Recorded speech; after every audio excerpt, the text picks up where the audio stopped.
Swastiastu, Salam Nusantara. Pemirsa, selamat datang di Beranda Nusantara hari ini. Bersama saya, Farcan. Beragam informasi dari berbagai pelosok Nusantara sudah kami siapkan untuk Anda. Follow dan subscribe semua akun sosial media kami di Jawa Post TV Bali untuk informasi lainnya.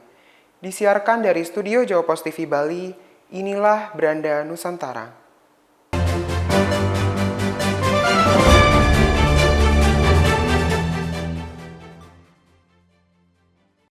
Presiden Joko Widodo menerima kunjungan delegasi dari US ASEAN Business Council di Istana Kepresidenan Bogor, Jawa Barat. Dalam pertemuan tersebut dibahas mengenai kerjasama di bidang investasi dan hubungan perdagangan antara Amerika Serikat dan Indonesia. Lebih dari 30 perusahaan di bawah. Presiden Joko Widodo menerima kunjungan delegasi United States ASEAN Business Council di Istana Bogor, Jawa Barat pada Kamis 25 Mei. Menteri Keuangan Sri Mulyani Indrawati yang mendampingi kepala negara dalam pertemuan itu mengatakan ada lebih dari 30 perusahaan di bawah USABC membahas mengenai kerjasama di sektor investasi dan perdagangan antara Amerika Serikat dan Indonesia. Pertama, peningkatan ekosistem kendaraan listrik. Kedua, transformasi ekonomi, energi keberlanjutan, dan pembangunan ibu kota Nusantara. Ketiga, dibahas pula mengenai komitmen Indonesia terhadap perubahan iklim, termasuk teknologi carbon capture. Kemudian disampaikan oleh Boeing, FedEx, dan dalam hal ini makin meningkatnya peranan industri transportasi udara yang akan makin meningkatkan daya tarik Indonesia untuk investasi untuk Boeing, dan juga perlunya meningkatkan investasi dan kebijakan di dalam rangka untuk mendukung fasilitas perdagangan. Terkait ekonomi digital, Sri Mulyani mengatakan pemerintah Indonesia akan terus meningkatkan komunikasi mengenai pola perdagangan mulai dari sisi pelayanan hingga sisi keamanan. Tim kantor Berita Antara mewartakan. Menteri Luar Negeri Indonesia Retno Marsudi menggelar pertemuan bilateral dengan Menlu Luxembourg Jean Asselborn. Menlu Retno menyampaikan investasi Luxembourg di Indonesia meningkat 732% pada kuartal pertama di 2023.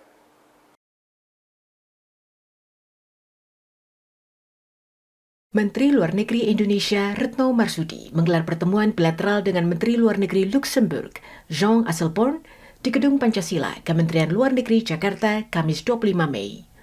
Dalam pertemuan tersebut, kedua Menlu membahas kerjasama di bidang ekonomi, kesehatan, hingga bidang transportasi dan logistik.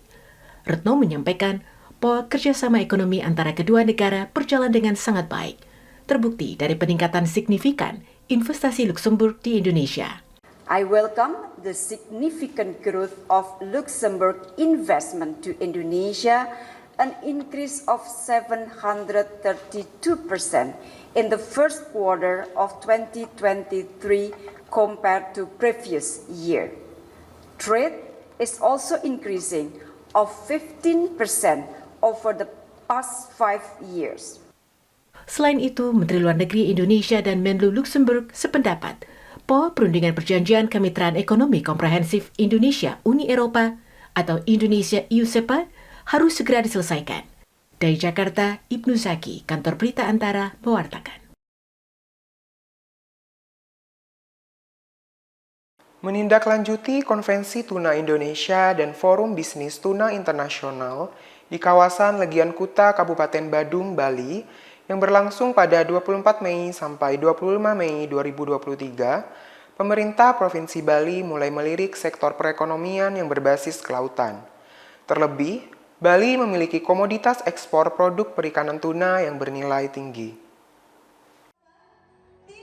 Gubernur Bali Iwayan Koster mulai membidik sektor perekonomian berbasis kelautan yang menjadi potensi di wilayah Pulau Dewata. Dalam Konferensi Tuna Indonesia dan Forum Bisnis Tuna Internasional di kawasan Kuta, Kabupaten Badung, Bali pada 24 dan 25 Mei 2023, dia menyebut akan lebih optimal menggali dan memberdayakan kekayaan kelautan di Bali. Koster juga mengungkapkan pada 2021 Produksi perikanan tangkap di Bali, khususnya perikanan tuna tongkol dan cakalang, mencapai lebih dari 51.000 ton. Sementara volume ekspor perikanan pada 2022 mencapai lebih dari 26.000 ton dengan nilai 137 juta dolar AS. Koster menilai komoditas perikanan di Bali memiliki potensi yang bernilai tinggi. Karena itu memang sudah saatnya kita ini beralih dari pertanian konvensional ke kelautan. Karena lahan pertanian itu akan terus berkurang, tereksploitasi karena diperlukan untuk pembangunan. Produk perikanan tuna merupakan bisnis menjanjikan yang bernilai tinggi pada sektor ekonomi kelautan, khususnya perikanan tangkap. Tuna sirip kuning atau yellowfin tuna dan tuna sirip biru selatan atau southern bluefin tuna (SBT) menjadi komoditas perikanan yang bernilai tinggi, terutama komoditas SBT yang nilainya mencapai miliaran rupiah. Tak hanya itu, bisnis pengolahan tuna segar dari kawasan Benoa Bali, yaitu usaha pres tuna, juga menjadi komoditas ekspor. Produk tuna tersebut memiliki pasar yang menjanjikan, baik di dalam negeri maupun mancanegara. Menurut Ketua Asosiasi Tuna Longline Indonesia, ATLI, Dwi Agus Siswaputra, letak Pelabuhan Benoa yang berdekatan dengan Bandara Internasional I Gusti Ngurah Rai menjadi pendukung para pengusaha tuna untuk menjaga kualitas dan kesegaran dalam pengiriman produk tuna mereka ke negara-negara pelanggan. Untuk usaha pres tuna itu di Indonesia terbaik ada 2 daerah, Bali dan Jakarta. Kenapa? Karena transportasinya untuk pesawat dekat, karena kita tidak mungkin pakai kargo. Jadi ikan ketangkap itu 15 hari sudah langsung ocean going. Kalau ini rusak begini. Jadi kecepatan itu ada di pelabuhan udara. Ya. Saat ini terdapat sedikitnya 762 unit kapal yang berpangkalan di Pelabuhan Benoa. Kapal-kapal tersebut siap mengarungi samudra, menjaring komoditas perikanan yang turut menyumbang perekonomian negara. Tim Kantor Berita Antara mewartakan. Kantor Wilayah Kementerian Agama Provinsi Nusa Tenggara Barat membuat kajian teknis untuk menentukan sanksi tepat terhadap 2 pondok pesantren di Kecamatan Sikur Lombok Timur yang terjerat kasus tindak asusila kepada santriwati. Kepala Kanwil Kementerian Agama Nusa Tenggara Barat menghimbau kepada warga masyarakat agar tidak ragu menyekolahkan anak-anaknya di pondok pesantren.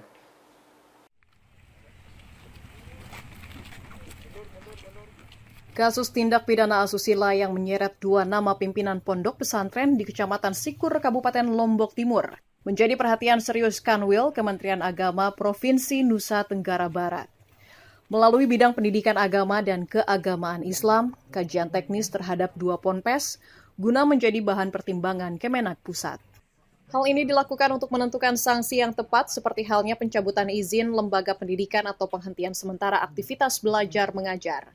Kepala Kanwil Kemenak Provinsi NTB Zamroni Aziz pada Kamis 25 Mei mengatakan pihak telah melakukan penilaian terhadap 2 ponpes tersebut dan dalam gelar perkara Polda NTB salah satu ponpes tersebut tidak berizin atau tidak terdaftar di Kanwil Kemenak NTB. Yang jelas yang kami bisa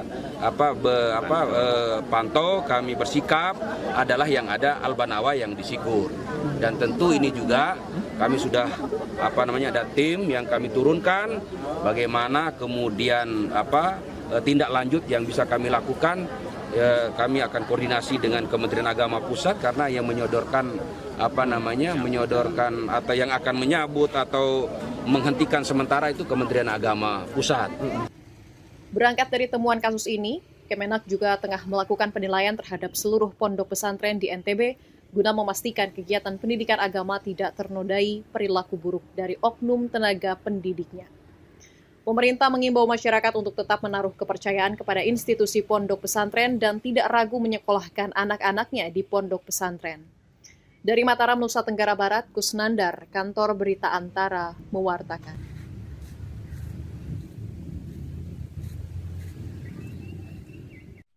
Kantor Imigrasi Kelas 1 Tempat Pemeriksaan Imigrasi Kota Surakarta mengamankan puluhan warga negara asing asal Tiongkok dan Taiwan. Total ada 23 WNA yang ditangkap di sebuah indekos di desa Gajahan, Kecamatan Colomadu, Karanganyar, Jawa Tengah.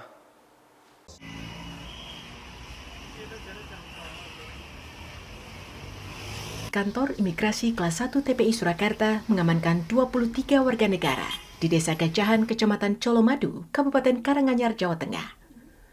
22 orang berkewarganegaraan Tiongkok dan 1 asal Taiwan ini ditangkap karena telah tinggal di Indonesia tanpa dilengkapi dengan dokumen keimigrasian yang merupakan kewajiban bagi orang asing untuk berada di Indonesia.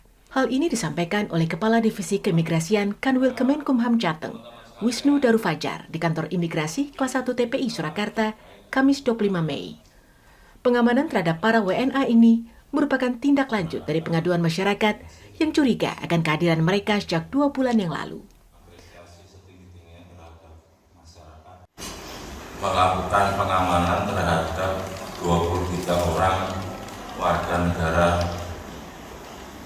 Tiongkok dan 1 orang warga negara Taiwan. Ya. Ke 23 orang asing tersebut kita amankan karena tidak dibekali dengan dokumen sama sekali.